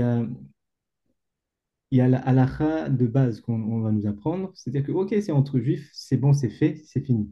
Maintenant, on est, on sait qu'on attend beaucoup plus que ça en termes de travail, c'est-à-dire que oui, on sait que c'est ça. Ça, la halakha Hein. nous permet de faire ça, mais le mieux, et ça, c'est quand on acquiert quelque chose, vaut mieux Oui, chief. commencer par soi, à faire le travail parce qu'on va l'utiliser nous maintenant. Comme vous avez Exactement. On est sûr de là, soi-même. on est Oui, oui. sûr parce que c'est nous qui faisons, comme c'est nous Sud-Africains, ils nous demandent de faire les choses par soi-même. Merci. Donc, effectivement, c'est là en fait que je veux aller, mais je voulais juste savoir ce que voulait dire en fait Rabbi Binyamin quand il disait, OK, mais même si c'est entre frères et sœurs, est-ce que je dois le faire? Le but, c'est ça, Mm. c'est que maintenant, c'est à moi, c'est moi qui vais l'utiliser, je l'ai acquis. Oui. Mm. Donc, je veux faire les choses nécessaires parce que je connais la loi et que je sais, maintenant, à partir de ce moment-là, c'est moi qui ai fait, je suis sûr et certain qu'il n'y a pas de, ça fait de doute. Voilà que la loi est Voilà, respectée. je Toda l'ai fait. Rabba, Voilà. Chief Rab. Merci. Merci. Et on avait vu le processus. Hein. Si on sait, par exemple, si c'était un verre où on utilise de l'eau, une boisson froide pendant toute l'année, on sait que c'est que ça. Il y a une manière de le faire, on avait vu avec les 3 jours. Attaché. Et Chief Rab, excuse-moi encore, par rapport à la PESA, Mhm. vu que voilà, donc je sais que c'est le premier jour que l'on doit, voilà, ce sera le samedi. Mhm. Alors, le dimanche, oui. Alors moi, je voudrais savoir, est-ce qu'on peut utiliser des ustensiles en plastique? Je sais que c'est compliqué de cachériser. Vu qu'on Le- avait parlé de vapeur la fois dernière, je me rappelle plus bien. Ou bien soit carrément acheter de nouvelles assiettes, de nouveaux verres. Parce que voilà, donc moi, j'essaie d'organiser avec notre sœur Adassa et une autre personne qui vont venir chez moi. Ah, Et bah, au donc, je prochaine. voudrais utiliser quelque chose d'un peu plus, voilà. Mhm. Est-ce que je peux acheter de nouvelles... Voilà. Ok, la chose est comme ça, bien sûr. En fait, Oui. on avait parlé de une kévod, l'honneur qu'on va donner à la fête. Mm, En fait, si on peut acheter du plastique, mais du plastique pas entrée de gamme, on va dire. Comme ça, au moins, voilà. Mais le mieux, c'est d'utiliser un ustensile comme on fait d'habitude, mais avec, voilà, c'est au moins avec donner du kavod au oui, moment. oui. Donc, mais Alors, je vais maintenant, le si vous pouvez, cachériser. vous Donc, je peux pouvez, acheter des assiettes voilà. normales comme quand j'achète d'habitude et que je fasse le service, mais que c'est quelque chose de neuf. C'est pas un Voilà. souci. Maintenant, encore Mm. une fois, je dis, en fait, si, au moins que quand on achète du plastique, mais le plastique bien. D'ailleurs, il y a des magasins qui font ça, d'ailleurs, qui font ils se sont spécialisés dans les ustensiles en plastique, mais avec plus, comment dire, plus d'honneur que juste le plastique simple. Donc, Mm. on peut utiliser ça. Maintenant, il y a aussi, donc, si vous achetez des nouvelles ustensiles, il faut Oui, absolument faire ce qu'on vient de dire ici avant de l'utiliser. C'est-à-dire, il faut oui. le Il faut rendre cachériser. Donc, apte à toujours à l'eau utilisation. chaude. Comme vous aviez expliqué la fois dernière, un gros récipient et puis on peut mettre des petits récipients à l'intérieur, plonger. C'est ce que Voilà. vous aviez expliqué la fois d'avant. Voilà. Oui. Donc ça, Oui. on peut faire. Ça, c'est la deuxième étape. Mais la première, c'est d'abord le faire au mikvé. C'est cette partie-là qu'on a appris aujourd'hui. C'est-à-dire, il faut soit trouver de l'eau vivante, c'est-à-dire de l'eau qui coule ou de l'eau qui se renouvelle, aller à cette eau-là, le plonger dans cette eau avec la bénédiction. Avant de le plonger, il faut dire la bénédiction. Donc, Ça, c'est on n'a même plus les compliqué. ustensiles. Hein. Mm. Et Mais oui, oui, oui, dites-moi. oui, Tifraf, c'est compliqué d'avoir de l'eau de pluie hein, ici. Par Je- exemple, moi, je suis dans un appartement chez moi, donc au-dessus de moi, donc il y a des balcons. Donc Mhm. c'est assez complexe d'avoir de l'eau de pluie. Je fais comment? Vous Ouais. avez une rivière qui passe ou un ruisseau comme ça qui Pas passe. du tout. Moi, je suis en plein centre-ville. Ok. Et il y a une communauté là-bas en Belgique? Une Bah, communauté peut-être juive? je peux voir vers Forêt. Je sais qu'il y a. Euh, euh, oui, je sais que vers Forêt, non loin de chez moi, je sais qu'il doit y avoir une synode là-bas, un truc Ben, comme ça. en fait, vous pouvez Mm. demander si vous avez Je un peux vous contact. aider à ce Oui, niveau-là. oui. Oui, Je te mettrai en contact avec le rabbin Haddad de Bruxelles ou un super. autre rabbin Mm. aussi. Mm. Je sais qu'il y a un mikvé vaisselle non Oui, loin de la gare du Midi. ok. Mais de mémoire, non loin du bois de la Cambre, je pense qu'il y a il y a un petit affluent. Pas loin Euh, de, tu vois Au là bois de où, la je sais Camp, pas, c'est un peu plus loin de chez moi. Euh, d'accord. mais vers la gare du Midi, c'est pas trop loin parce que là, je sais rapidement y aller si je peux récupérer. Ça serait intéressant. Sinon, Bon, carrément, je je vais mettre regarde mon seau dans la rue, hein. Euh, ça. Non, en fait, ce qu'il faut, hmm, je vais te donner les coordonnées. oui, Et que c'est c'est gentil. une très, très petite communauté. Je sais qu'ils sont parfois trop méfiants. Hmm, Donc, je vais voir comment je vais m'organiser. Mais sinon, je pense, hmm. il y a un point d'eau. Il y a un point d'eau, je te dirai où aller. Tu pourras le faire toi-même. Merci bien, frérot, c'est gentil. Merci infiniment. Donc, Merci. on fait ça. Merci, Chief Rava. Merci. Et je vais vous envoyer du coup aussi, donc si vous trouvez un point d'eau, on va étudier, enfin, juste bien étudier cette loi-là de comment faire la Devilat Kelim. Je vous donne comment on fait, comment on procède, et puis comme ça, vous pouvez le faire et rentrer à Pessah sereinement. Mais on a cette semaine-là pour faire tout ça, Bezat Hachem. Il y a beaucoup de choses à préparer. Moi, je suis déjà en train de stresser, hein, Chief Non, Rab. pas de- Moi, je suis vraiment en train de... justement, on Pour a cette moi, c'est semaine. beaucoup de stress, hein. Je suis en train de stresser. Je suis vraiment en train de stresser. Donc, je voudrais... Et- Bon, moi, je suis quelqu'un de perfectionniste déjà. Donc, je veux que tout soit bien fait. Donc, pour moi, c'est du stress. Bah, c'est un bon stress parce que si on ne stresse pas, c'est que c'est là où il y a un souci. Merci, Chief Rab. Donc, Merci. il n'y a pas de souci. Euh, voilà, donc juste écrivez-moi quand vous avez, par exemple, vous trouvez le point d'eau, etc. Écrivez-moi, comme ça je vous explique comment on fait le Tfilat Kelim, et etc. Toda Rabba, Chief Bezat Rab. Hashem. Merci. Ok. Donc, tête Zayn.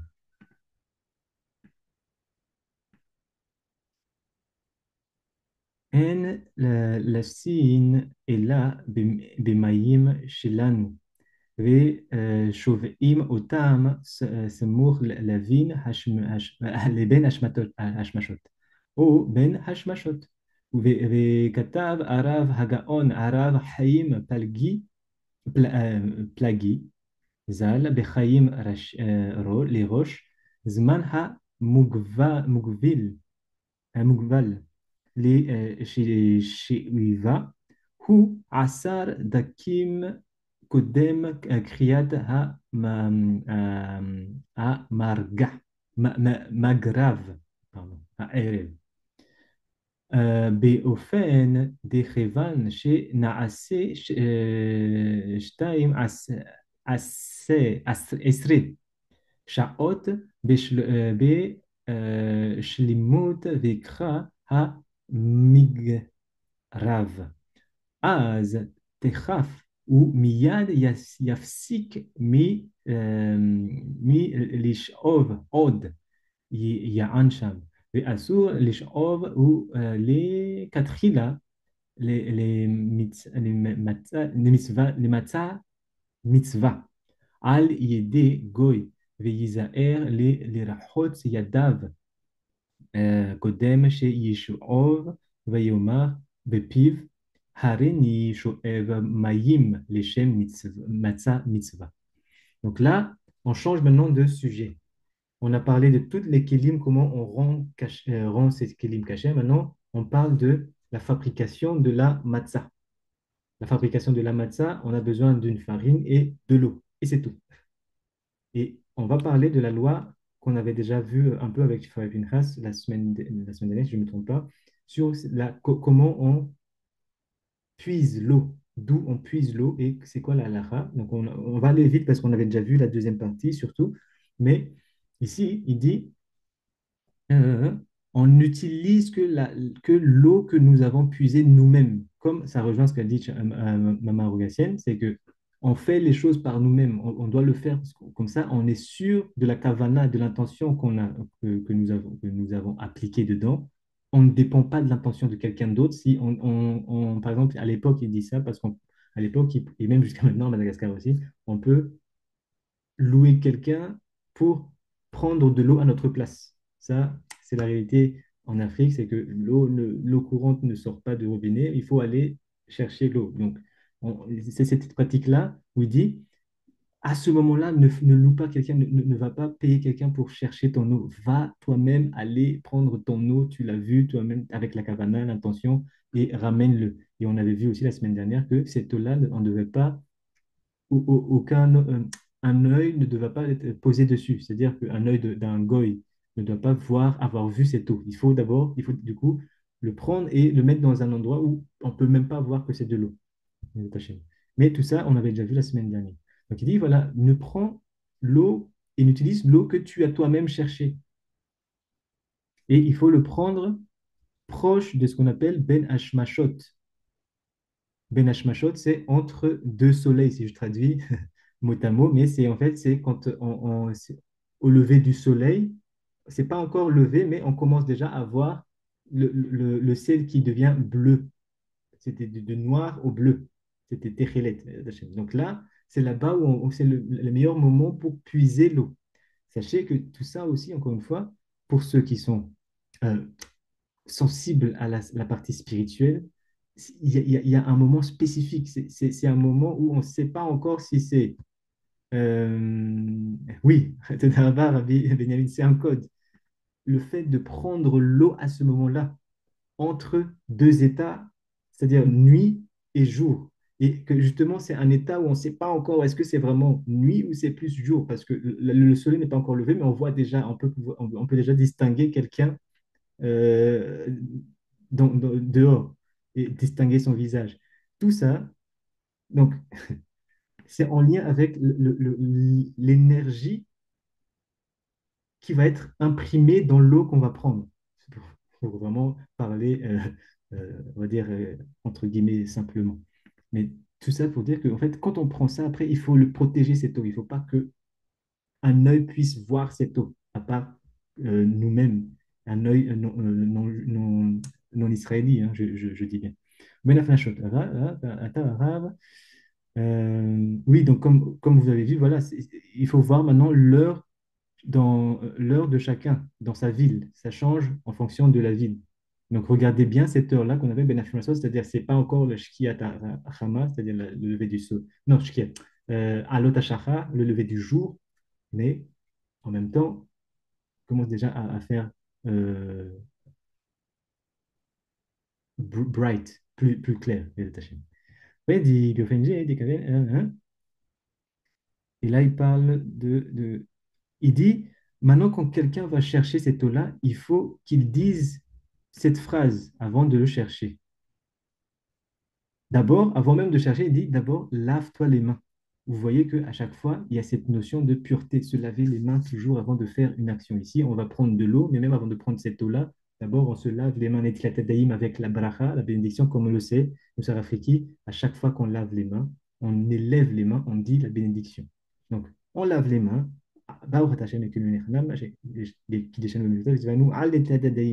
On essuie et après seulement on va puiser l'eau, on va prendre l'eau. Sachez aussi que cette eau-là, on sait que le mieux, c'est d'aller, si on a la possibilité, bien sûr, à la montagne et chercher à la source même de cette eau-là. Si c'est possible. Ça, on va dire, c'est le summum. Pourquoi je dis ça? Parce qu'on avait fait ça, d'ailleurs, à Yerushalayim, il y a 2 ans, pour préparer notre matzot. On sait qu'il y a une montagne là-bas, vers l'ouest de Yerushalayim, il y a une source d'eau. On était allé là-bas avant, donc du coup, avant que le soleil se lève, donc on est allé, il fallait encore, il faisait encore nuit. On fait l'Itatadaïm, on prend l'eau, on protège ça et on ramène ça à la yeshiva pour préparer du coup en fait les matzot. Le mieux donc c'est aller vraiment à la source. Encore une fois, tout ça c'est des côtes. Mais si on n'a pas cette option-là, bon, on fait avec ce qu'on a déjà, c'est déjà bien. On fait avec ce qu'on a et Hachem nous guidera vers la situation adéquate. Bezat Hashem. Donc, il dit ça. Quand on a fini de laver les mains, on dit Hareni shoev maim leshem mitzvat, leshem matzah mitzvah.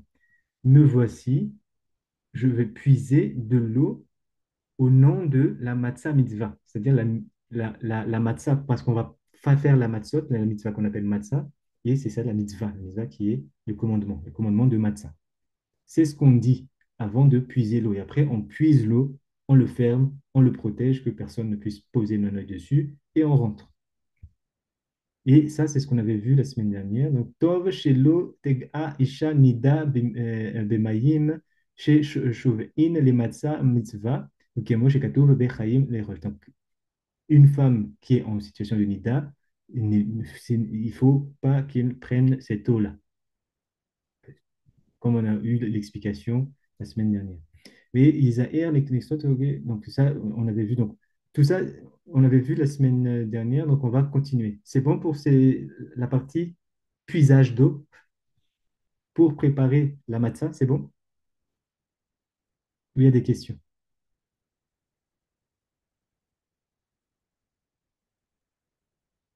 Ok. Halacha Yudchet. Hen les matzah mitzvah, hen להישאר מצוות צריך להיזהר שלא ילאושו קודם עמוד השחר. יען שצריך להמתין על המים שיעור לילה אחת על כל פנים ואחר כך ישאולו בהם ובערב פסח אם מוכרח ללעוש קודם עלות השחר מחמת הריבוי צריך שישאוב את המים בין השמשות של ליל 13 אבל אם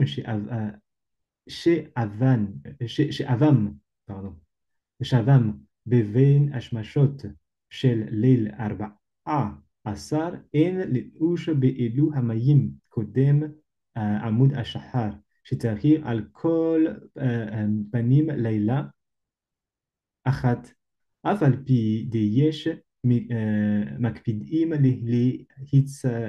להצריך 12 שעות מעת השאיבה. הנה בשעת הדוחק ולצוחר גדול יש לשמור על אותם דסבירה להו דסגה בלילה אחת אפילו אין בה 12 שעות 12 שעות וצריך להיזהר כשמוצאי מים מן החבית ליתן ללוש בהם שלא יכניס ידיו בתוך המים כי הידיים חמין הם ומחממין את העיסה וכמו שכתב רבנו זלמן ז"ל בשולחן ערוך גם צריך להיזהר שלא ילאוש הקמח האחר התחינה אלא עד שיעבור עליו כד שעות משום דמרתח על ידי התחינה.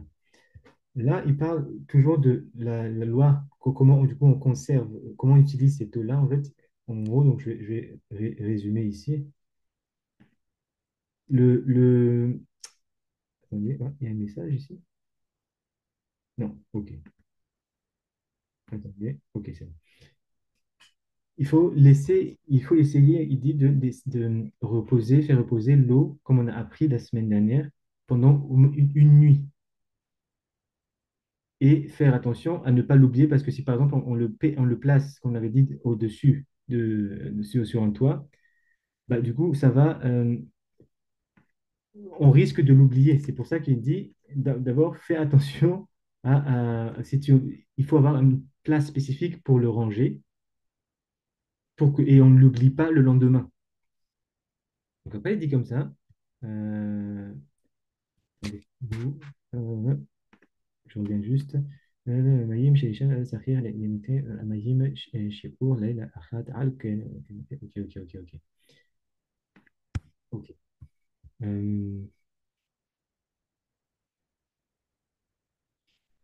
Pour la fabrication maintenant de la matzah, il faut faire attention. Il faut commencer la matzah à fabriquer la matzah. Il dit après, il ne faut pas faire le pétrissage pardon, de la pâte de la matzah avant le Amoud HaShachar, c'est-à-dire l'aube. Donc, on fera après. Et après, il y a toute une loi nécessaire. Je vais de résumer un peu. Il faut faire attention lorsque l'on commence à mixer on garde pendant l'eau. Il faut pas, il dit qu'on utilise la main que la main soit dans l'eau parce que comme la main est chaude, ça risque de chauffer un peu l'eau et que cet acte-là accélère le processus de fermentation, donc du coup de la création de yeast, du levain. Donc en fait, il dit, il faut faire, quand on est en train de faire cette matzah-là, il faut faire attention. Il faut, par exemple, quand on prend l'eau pour mélanger avec la farine, prenez un ustensile, il dit un ustensile froid, par exemple quelque chose, un verre où il y a des ustensiles comme ça faits avec de l'acier froide.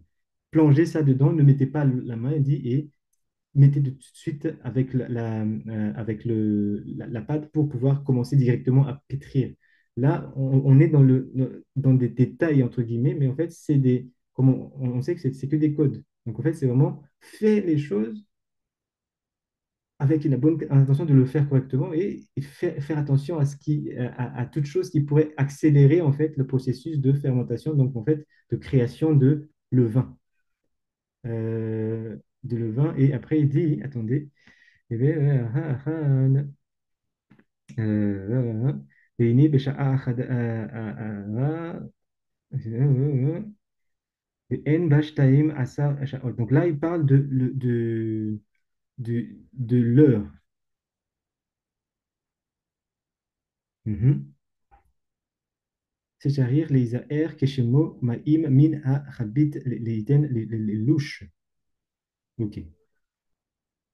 Voilà, c'est ce qu'on avait dit ici. Donc, en fait, il y a une situation, juste au premier, il parlait de si quelqu'un n'a puisé l'eau entre le coucher du soleil et la nuit, donc du 13. Donc, c'est-à-dire qu'il s'est mis, voilà, c'est chaud. Voilà, on peut le faire, c'est comme ça, mais il le fait donc la nuit du 13. Il dit, il faudra bien veiller à laisser cette eau-là sans, comment dire, au moins passer la nuit. C'est ce qu'on avait dit en fait. Enfin, on avait déjà dit ça. J'étais allé un peu plus vite, mais il parlait de la date, à quel moment on le fait. Et commencer à pétrir donc le lendemain, mais pas avant Hamoud Hashachar, le lever du jour. Donc après, attendez, s'il y a d'autres notions. Ok. Attention, ok. Voilà, c'est tous les choses ont été en fait dites parce qu'on va s'arrêter là parce que, pour le donner un peu de temps aussi, euh, d'attacher. Mais en gros, ici, l'idée c'est ça, c'est la fabrication de la matzah. Maintenant, on va y aller en détail, on va le continuer demain.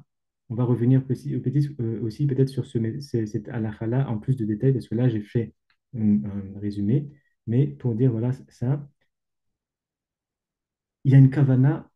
Il y a la vidéo qui a déjà été postée par Shifra Pinas sur la manière dont on pétrit. Il y a au minimum, par exemple, quand on va faire la matzah, il faudrait 2 stations ou 3 stations, c'est-à-dire de préparation.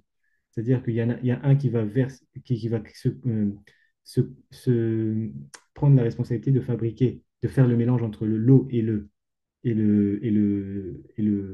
la farine.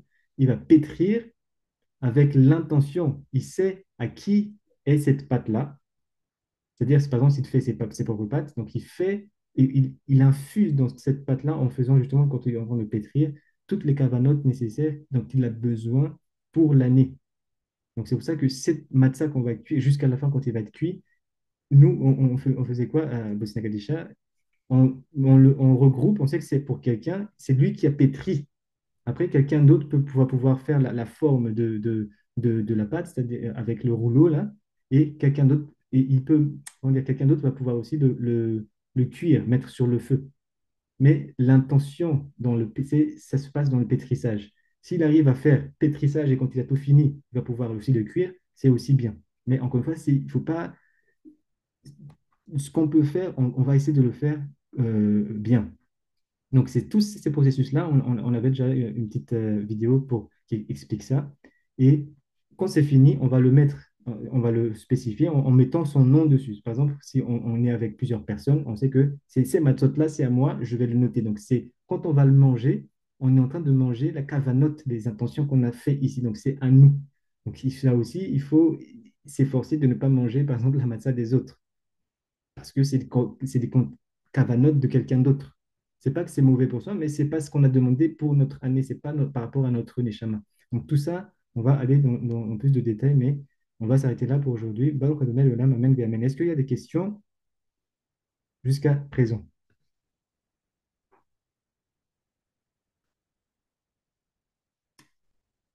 Non, pas de questions. Baruch Hashem. On va du coup se retrouver dans quelques minutes avec... Ah, S'il vous plaît, j'ai besoin d'une oui, petite clarification pour Ken. faire Tfilat Kelim. Mhm. Euh, si je suis à la montagne et que j'ai un ruisseau qui passe, je peux. Bien sûr. Le ruisseau, comment, il est très étroit, comment il est? C'est un ruisseau de montagne. Donc là, je peux à chaque fois purifier Bien sûr, ça mes c'est la kélim meilleure. C'est la meilleure, justement, si ça vient de la de montagne, l'eau. c'est... Ouais, c'est l'eau vivante. Là, Oui, on peut. bien Ok. sûr, oui, oui. Donc là, vous pouvez faire ça si vous achetez des nouvelles ustensiles. Faites la Tivlat Kelim là-bas et c'est bon. Vous êtes prêt pour... quand je dis, vous avez acheté de nouveaux, hein, nouveaux ustensiles. Si ça a été, donc, si vous voulez recachériser, vous pouvez faire cela, c'est-à-dire faire le Tevilat Kelim d'abord, pardon, la Agala, et si vous pouvez aussi être mahmi, être plus pointilleux, faites aussi la Tevilat Kelim, si jamais. Mais voilà, vous avez la possibilité, vous avez l'eau à côté de vous. Et ça, Ok. c'est une bénédiction. Au prochain. Ok. Toda. Oui. Oui, Rabbanit Sadia, si je ne me trompe pas. Oui, je voulais savoir comment on fait pour connaître sa kavana. On choisit tout simplement ou Ah, la kavana, quand on pétrit, oui, en fait, c'est toutes les choses on veut se souhaiter pour l'année. Donc ça, c'est vous qui connaissez, par exemple, si je dis une bêtise, mais s'il y a on va dire, vous voulez travailler sur on va dire, la colère, eh ben, on va demander que, justement, on ait les corottes. En fait, c'est vous qui savez ce dont vous avez besoin. ah oui, d'accord, j'ai Voilà. compris. Donc, c'est Merci. vraiment Kavana personnel. C'est pour ça qu'on avait dit, quand chacun fait ses propres matzot, il va manger la Kavana qu'il a fait. Et D'accord. d'où l'importance aussi dans le Sarafiki de dire, on ne touche pas, on essaie de ne pas aller, enfin, on ne touche pas aux matzot qui ont déjà été faits. Parce que déjà, hein, c'était quoi la Kavana là-bas? Est-ce que l'eau a été gardée comme on avait vu ici, comme la halakha, ou c'est de l'eau qu'on a pris comme ça, tout le monde a vu ça, on le jette dans la farine, et c'est même une machine qui va le fabriquer. Vous voyez, c'est autre chose. Mm. Ici, c'est une spécificité selon vous, selon votre neshama. Donc, c'est vous qui D'accord, merci choisissez. beaucoup. Voilà. Et prenez vraiment le temps, les bénédictions pour vous, pour les enfants, pour la famille, enfin, pas pour la famille, mais c'est vraiment toutes les choses que vous souhaitez pour l'année. Les korotes, voilà, Merci beaucoup. les forces, voilà, les attachés. Attendez. Ok. Donc, on va s'arrêter là. Toda Rabba, du coup, Rabbanit Sadia, Toda Rabba, Shifra Pinchas, Toda Rabba, euh, Avec plaisir. Rabbi Ramazani, Toda Rabba, Rabbanit Karim, Toda Rabba, Rabbi Benyamin, Toda Rabba, Mama Ogassienne, Trop d'arabat, Chifrav. Eliana, Hulda, Merci. Toda Rabba, Rabbi Chiabat Kweto, Toda Rabba, Rabbanit Catherine, Toda Rabba, Rabbi Moshe. Donc, Todarabat, Toda Trop on est Rabba. prêt d'arabat à pour le tous Pessah, mes là, hein? frères et sœurs. Toda Rabba. Toda Abba.